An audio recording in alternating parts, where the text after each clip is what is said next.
Okay, let's continue the videos for the presentation of week 9, and we are at slide number 53, which is the title, Activation, Stimulation, Frequency, and Force Production.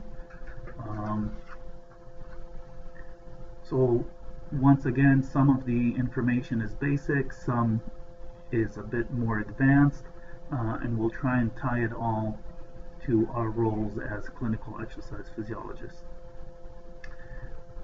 Basically, when we talk about the activation of a muscle, we're talking about the ability to influence the contractile apparatus of the muscle. That's the very simple idea of it. In other words, what we're talking about is the number of cross bridges that bind at the end to calcium, and we talk about calcium as being a major influencer of the ability to contract the muscle and produce power. Every stimuli that is received by the muscle will create a certain amount of force. The question is it enough to accumulate and become maximal force, or produce a critical mass, so to speak, of force? If the muscle were to get, here and there stimuli, you wouldn't see movement, you wouldn't see a major effect to the muscle, meaning that we have to have those stimuli accumulate and be coordinated in such a way that we have a greater effect from the sum of stimuli rather than every stimuli within itself.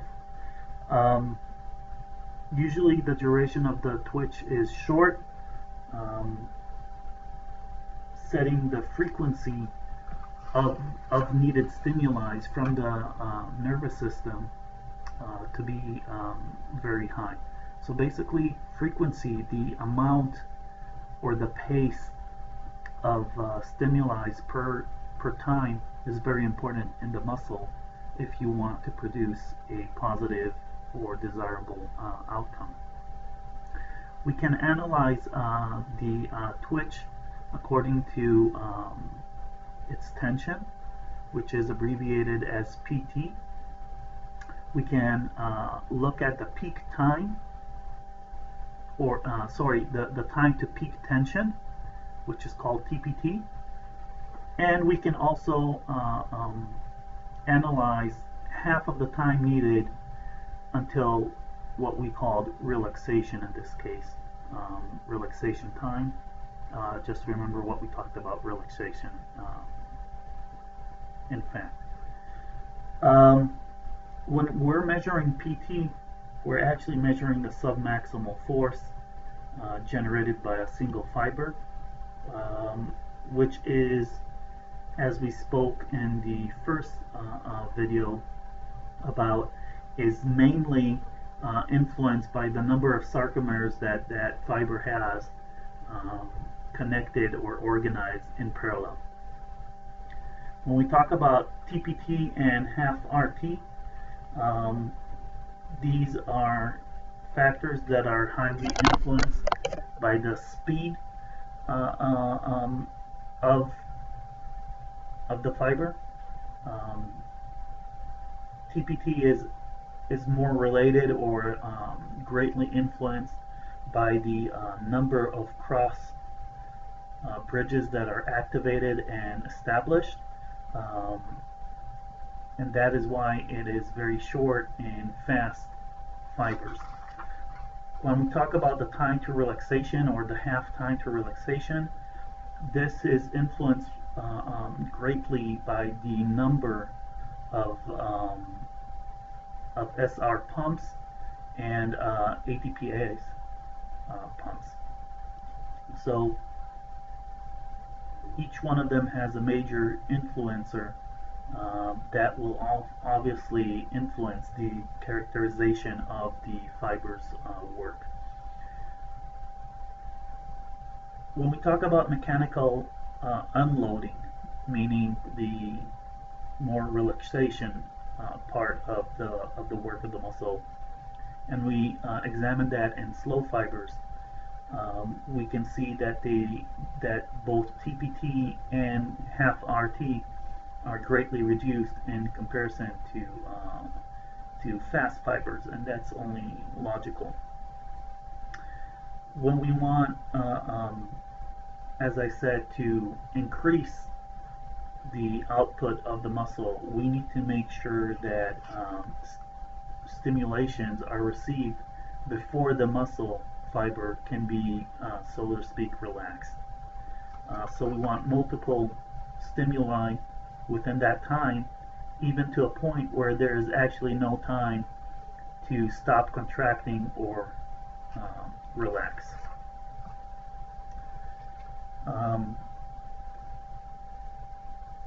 When we have the summation of force, that is done perfectly, meaning once again that those stimuli are received one after the other so fast that the fiber is not even able to start relaxation or unloading, mechanical unloading.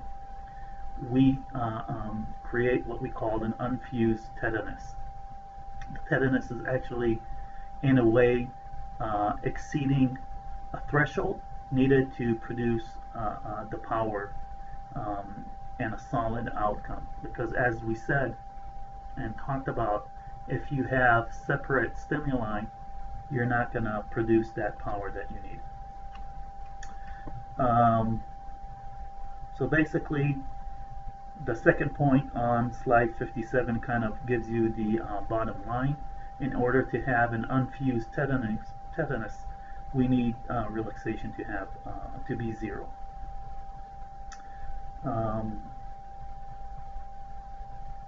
Okay, let's continue to slide 58.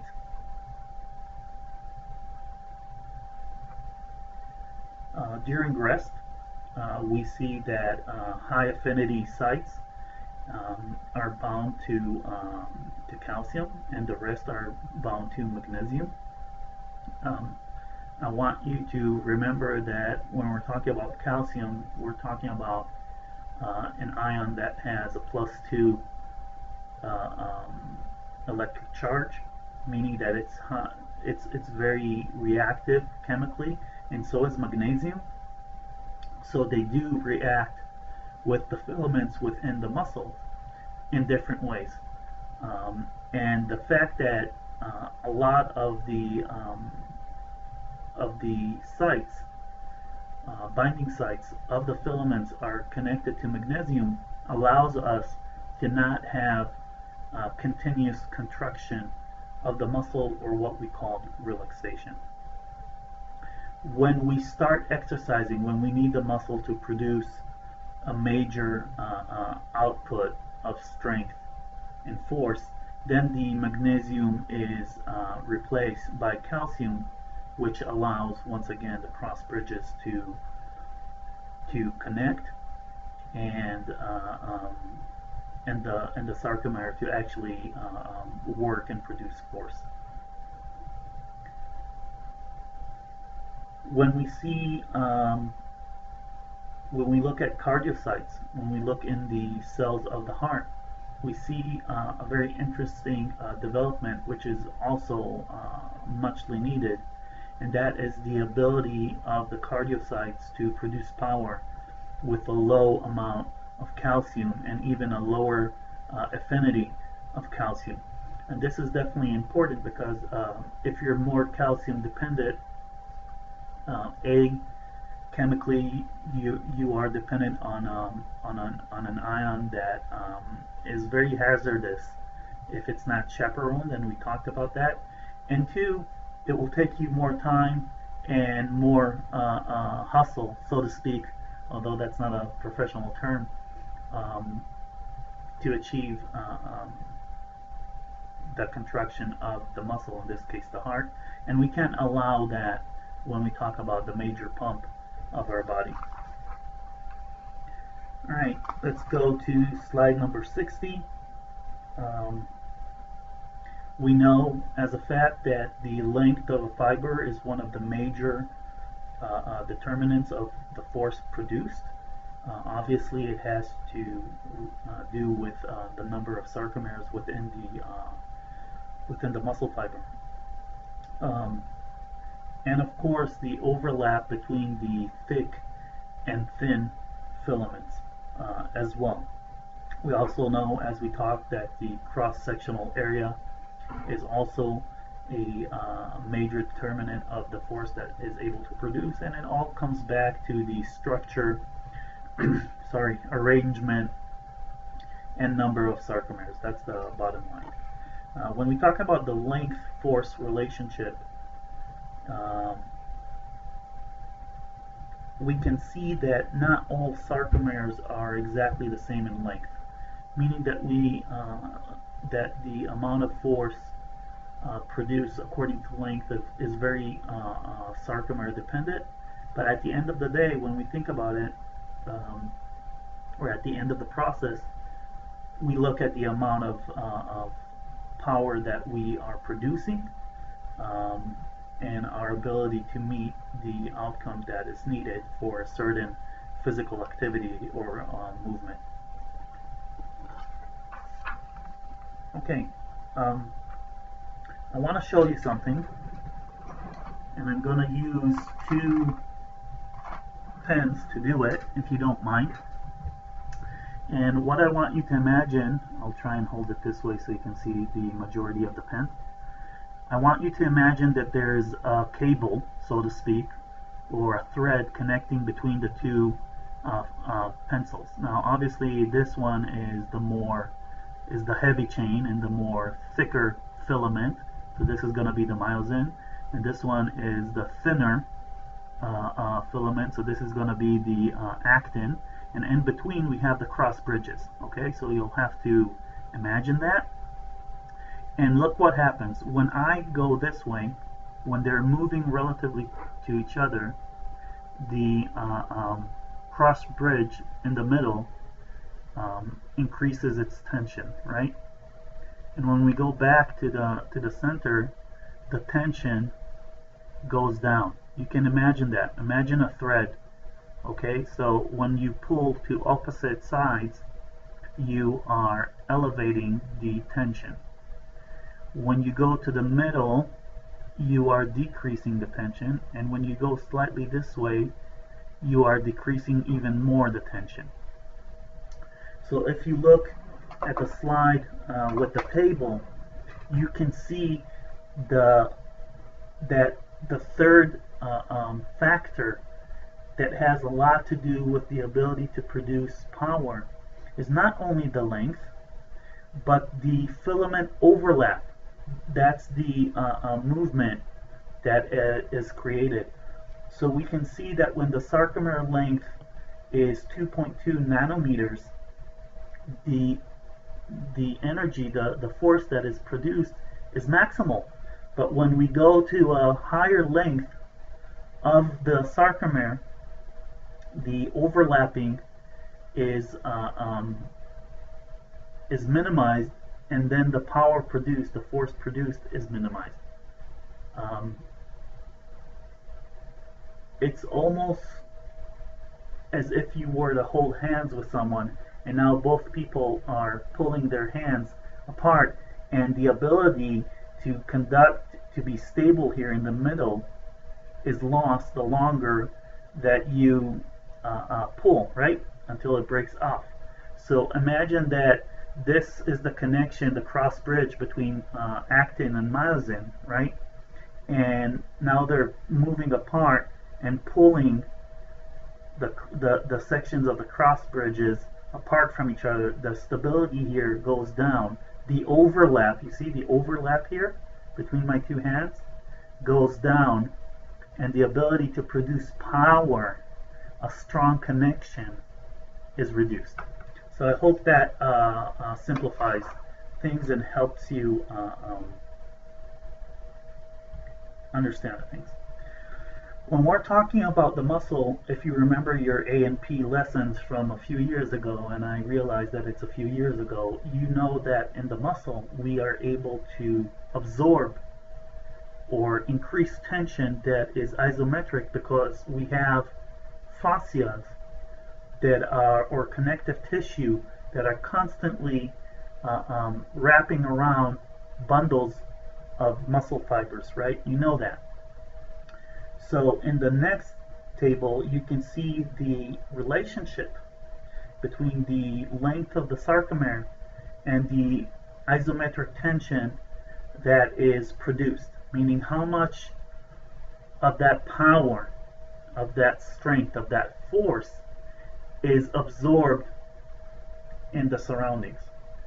So you see that between 1.3 to 2.0 nanometers, it's increased linearly.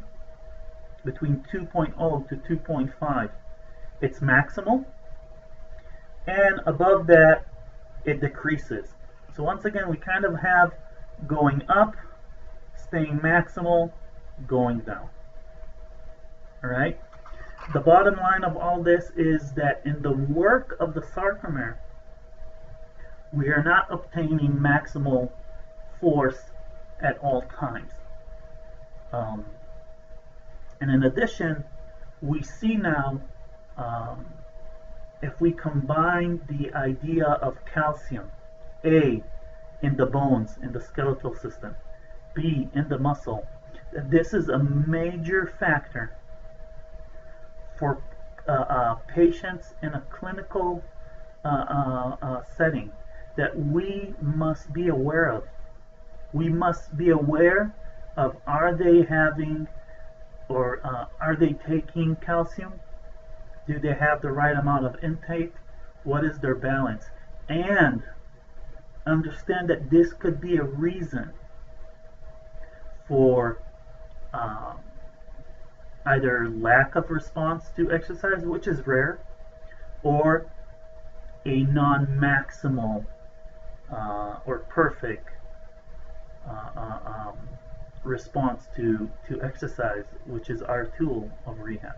So I want you to combine what we're talking about here to a greater picture of how you as clinicians can affect the patients.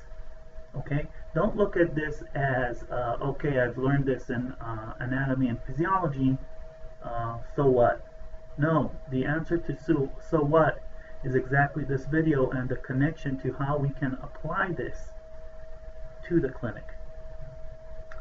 Okay, we are on slide 63, and I want to advance. Of course, if we have spastic conditions, these relationships might be altered. We spoke about immobilization. We see that people that are immobilized add sarcomeres in series to lengthen the muscles. If the muscle was immobilized in the lengthened condition, meaning that it's not just the lack of movement that will affect the muscle. It's also in what situation, physical situation, position, the muscle was relaxed that is going to affect a certain adaptation to that situation. Meaning that we must understand the influence of immobilization, for instance, post-surgery, which is very relevant to our patients, on the muscle's immediate adaptation. And of course, once we start exercising them in a rehab setting, we re-induce adaptation that should work for the better. And you can see that the opposite occurs in shortening positions. All right, the force-velocity relationship, we talked about it before. We're going to go in and see how it pertains a bit more to the structure and functionality of the muscle. We need to understand that there is a system that wants to make sure that if we're going to hit high outputs, meaning high power of the muscle, aka a lot of force in minimal time, that's what we call peak power or maximal power, that there's a good reason. Why? Because the higher power outputs that you're producing, meaning if you maximize the mathematical ratio between the amount of power force produced to minimizing the time which it is produced in, you are also increasing the risk of injury. So we can see that the muscle prefers to contract slowly against a heavy load, allowing all the muscle fibers to be recruited to do it in a controlled fashion rather than otherwise. So there is definitely a relationship here between the force produced and the velocity that we're producing this. And it's hyperbolic in nature, meaning that it goes up and comes down, of course. We can also, lengthen a muscle externally. And that means that it's not just the muscle that is generating length and force or influencing the dynamics and the performance behavior of the muscle, but there's an external force. And that is exactly the idea of concentric versus eccentric. When we're working eccentrically, we are in a way submitted to the influence of gravity, and that is an external force that is influencing the velocity length relationship, the force velocity relationship. Okay, let's see. We're on slide 66. One of the things that one of the mistakes that students make is to think that everything is occurring only to the length of the muscle. But that's not true. We know that by recruiting fibers, so to speak, kind of give a nudge to each other on the side, and we see that force is not only produced in the length of the muscle, but it's also going outwards. And when you look at a vector of what's going on at once, you actually see a parabolic development of power. So the relationship, where all the relationships that occur in the muscle are actually 3D and not 2D.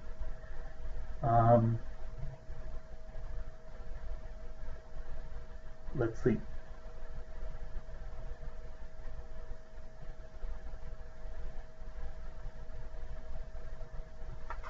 Okay.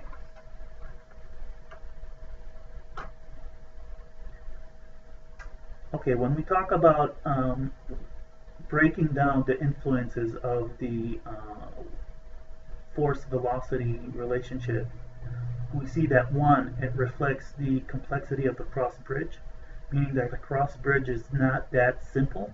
It's complex, and even more complex when you look at cycles of establishing a cross bridge and disconnecting.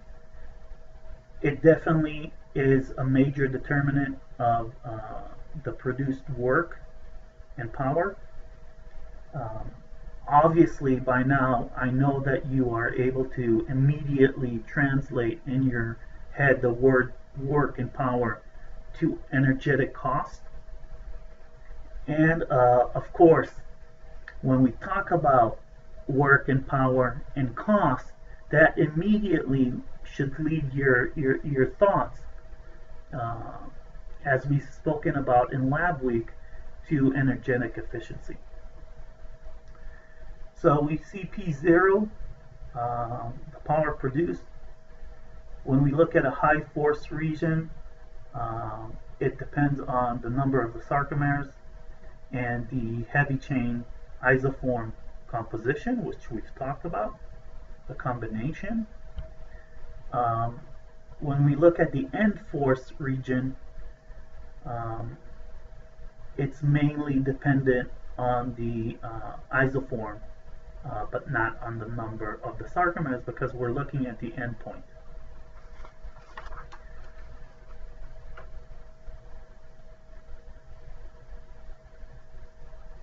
Okay, let's continue to talk about maximal power. Slide 70. Maximal power, because we said that it's parabolic in a way, is obviously zero at the ends of the force-velocity relationship. That's only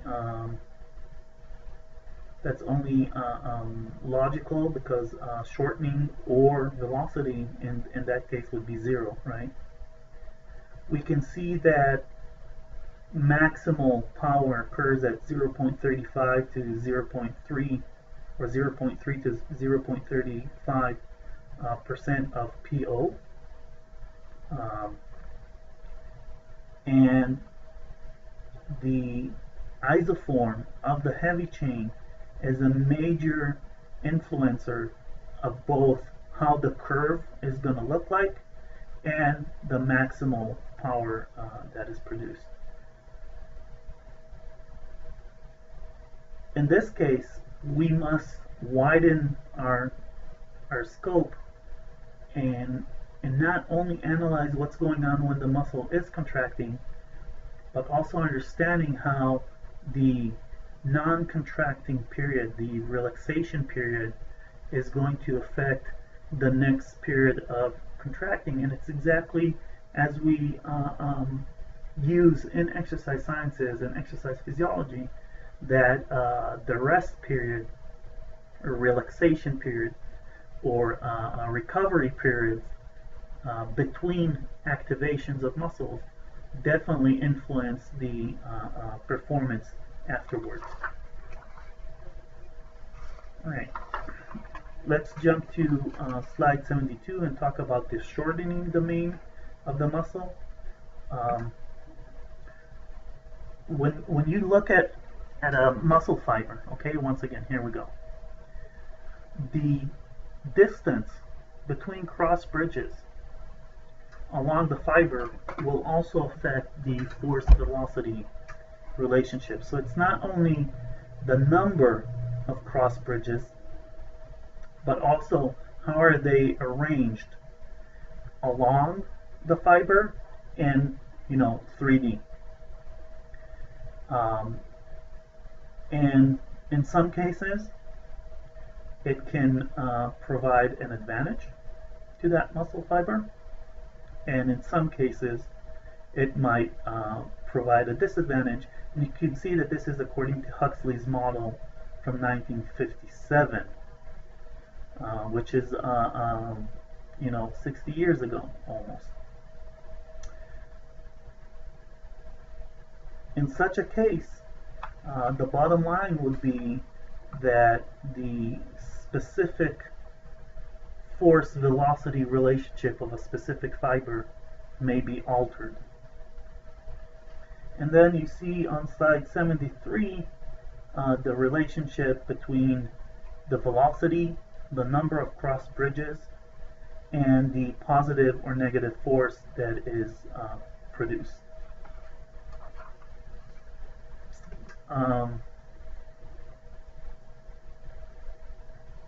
Okay, we are on slide 74.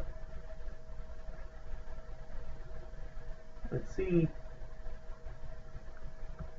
Talking about Hill's module.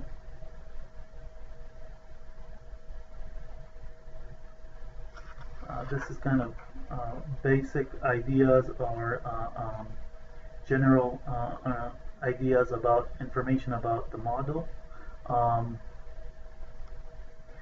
What Hill used the model for is to better understand the influences of hypertrophy and hypotrophy on the force velocity relationship within the muscle and the composition of the sarcomere, or the relative positioning of the cross bridges.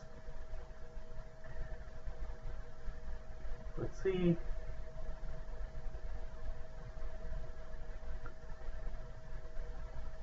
What we can use Hill's model to understand is that due to exercise, we see shifts or changes, adaptations to the heavy chain isoforms.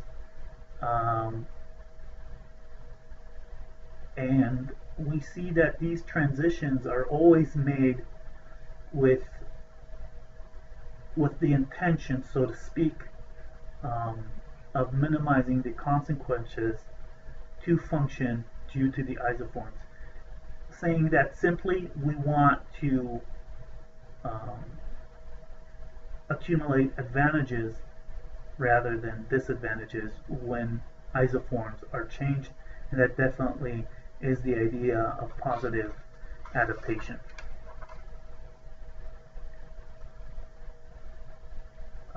We know that mechanical unloading and hormonal changes do cause changes in the production of faster muscle fibers. That is the kind of a basic idea in adaptation. Obviously, you'll need enzymes, you'll need hormones, you'll need a stimulus. And we talked about the principle of stimulus response.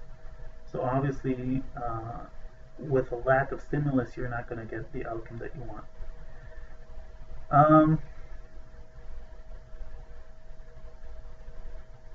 We see that under immobilization, there is definitely an adaptation going from slow fibers to fast fibers. If we want to try and connect that to survival, to nature, there's actually a very simple logic to that, and that is that if a certain organism, creature, in this case a human, is immobilized, the chances that this creature, this creation, will need to react immediately if attacked by instincts and reflexes leads the body to prefer what we call anaerobic fibers or fast fibers, because that would obviously increase the chances of survival. Now, you can ask, but hey, aerobic fibers are more efficient. Yes, but this creature is immobilized, meaning that the metabolic demand is very low, that, as we know, allows better use of oxygen already. So it's a very efficient situation as is, but if you think about survival, you need to think about the ability to survive an attack. And that leads the body to adapt the muscle fibers to a more faster aspect of that. Okay, slide 77. Let's see.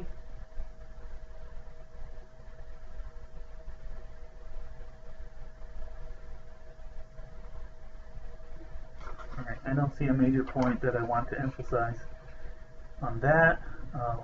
We'll go to slide 79 and talk about the lengthening domain. So we see that there's a lengthening domain and a shortening domain, and the dynamics and the behavior, so to speak, of the muscle fiber is not the same. When we're stretching a muscle in the first phase of stretching, tension rises and velocity is constant at first. So we don't have a change to velocity, but tension is going up because we are stretching those elastic components of the muscle.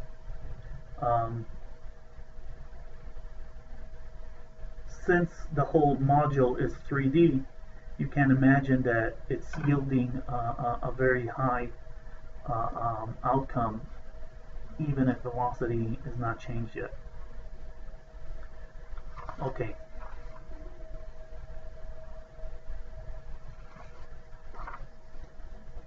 Alright, so when we talk about the curve and we look at the slope, we're basically analyzing the change in force, delta force, to the change in length, right? Called delta P to delta L. When we look at the changes that occur, the initial slope during the ramp stretch, when you're elevating stretch, is called the short range stiffness, meaning we're giving an estimation here, or a measurement, if it's direct and accurate, of how stiff, or resistance to movement in this case, right? Stiffness is resistance to movement. The muscle is producing it first.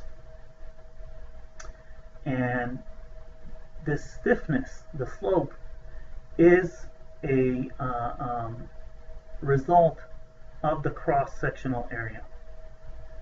And it has a linear relationship, meaning that the stiffness, in a way, or the slope produced by the force and the length,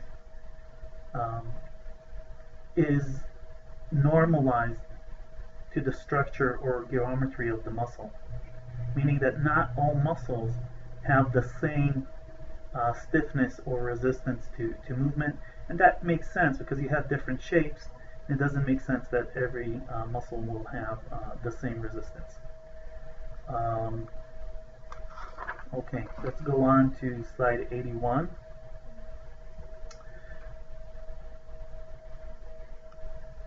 Because of the 3D nature of the force-velocity relationship, it is, as of now, unknown if it's related to the fiber type. I want to explain this and emphasize a point. It is influenced by the 3D structure of the muscle. Okay?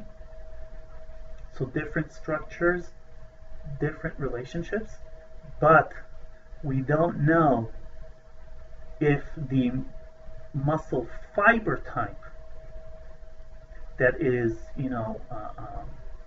part of the overall 3D structure is a major component or not. It has to be some length extent, because it is one of the determinants of the 3D nature of the muscle, but we don't know to what extent is that a major factor.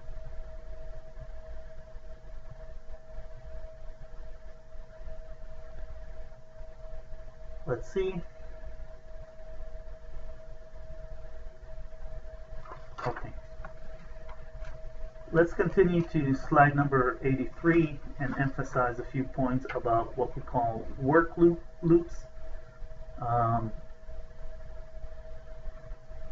When we talk about work loops, we're actually talking about a full cycle, which includes shortening and lengthening cycles during contraction of a muscle. And that allows us actually to calculate the work of the muscle. So you can see at the bottom of slide 83 that the net mechanical work of the muscle, or of a fiber, you can apply it however you want, is the positive mechanical work minus the negative mechanical work. In other words, pro outcome factors minus con result factors. So the shortening domain is definitely a positive domain that produces work, and the lengthening domain is where we see those numbers plunge and force is not really produced. Okay, let's see.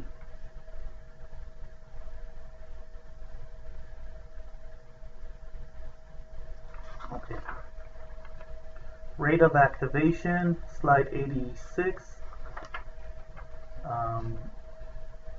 As we said before, the rate of activation of a muscle is dependent on the SR, the calcium release and the frequency of changes in length.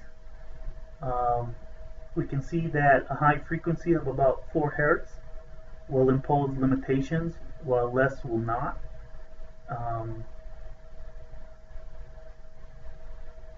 That's the basic idea that you've probably learned in muscle activation, that the slower the work of the muscle, the lower the velocity, the more recruitment can appear. So that's one of the ideas here.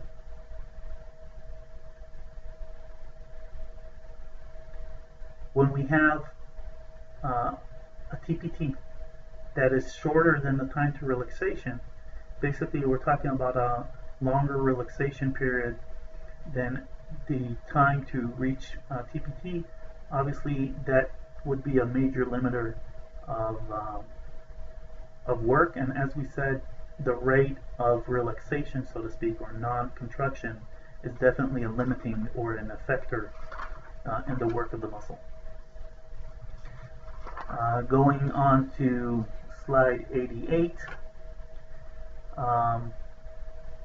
we need to understand that when the muscle is not contracting, in a way, it's conducting recovery. And the length of the recovery will influence the responses of the system, or the adaptation to exercise. When you exercise, for instance, and let's compare 3 sets of a chest press, okay, at the same intensity with the same load, all right, or at the same RM. Let's say RM10, just for the example. So we're doing 3 sets of 10 repetitions, right? Once we have half a minute between sets, and once we have 3 minutes between sets. Obviously, in the 30 seconds, we have lesser time to recover, but we're also sending a message to the system that we need to adapt for the future chemically to induce faster recovery. So such people will obviously need to produce or induce and present to the system some kind of factor that you already know about that allows the time of a process to become shorter, and that is, of course, enzymes. When we have 3 minutes, we have more time to relax in between, or to recover in between, or to prepare for the next activity session, and we're sending a message that this is not the major need here. So, of course, you can see on slide 88, the first point says as follows, and I'm reading: the role of relaxation is greatly influenced by neural, mechanical, and hormonal status. Okay? But it also loops back that the structure of the exercise, or the demands, the activations of the muscles, are going to send a message to the brain on how to adapt.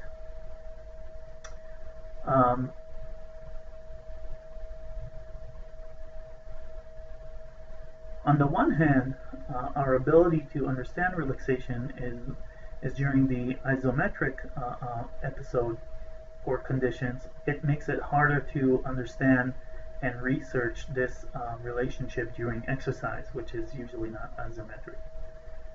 We can see that the rate of relaxation between activations of the muscle, not in an exercise prescription plan, can limit the work production by 50%, meaning that there's a maximal relaxation period that will allow maximal power production. Okay, notice that the relaxation rate is length dependent only in slow muscles, and once again, that's because we talked about the idea that if the activation is slow, we can maximize the force produced, and then also we have a maximal relaxation period because we're talking about slow muscles.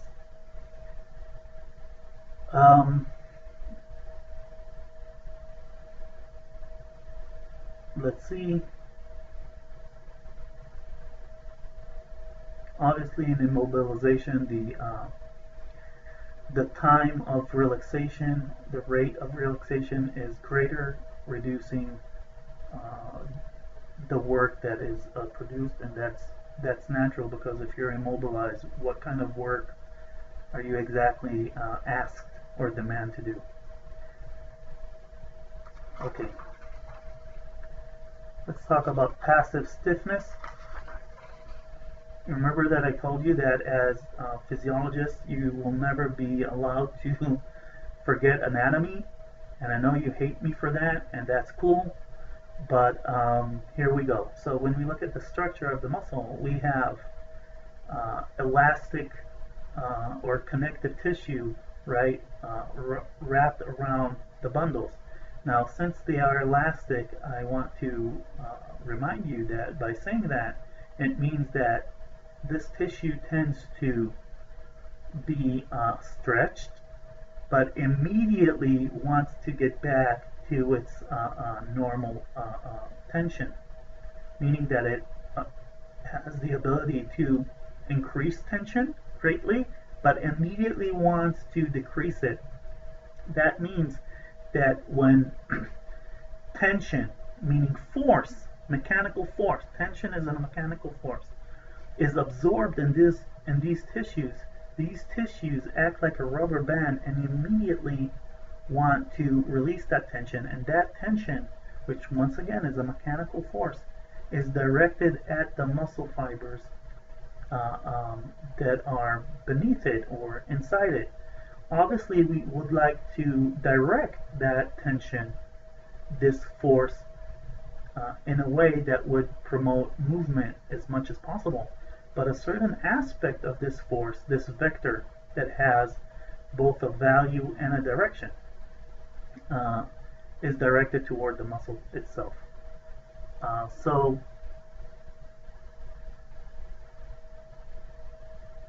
we need to invest some work and energy in order to create a more lengthened muscle. And it's, of course, dependent on the force-velocity relationship and the activation of passive elements within the muscle. Once again, we want these passive elements, these tissues that are elastic, to direct this force, this release of force, as much as possible towards the direction of movement that we want to create, towards the joint. And of course, we want this passive force to be added to the active forces of the muscle and help the sarcomere produce energy and not work against it.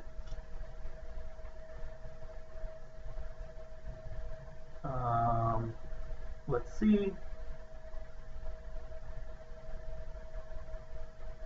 So we talked about chitin, and we know that chitin is one of the elements that gives the muscle or the sarcomere a spring-like ability, and different isoforms of chitin definitely will influence the muscle's ability to act like a spring. This, for instance, can be very important in healthy populations working out in plyometric aspects. Obviously, this is a bit less important for us with clinical populations where we don't really do plyometrics with them, but it's a good thing to know. Alright, that's the end of the video and the end of the videos for week number 7, and I hope you learned from the video.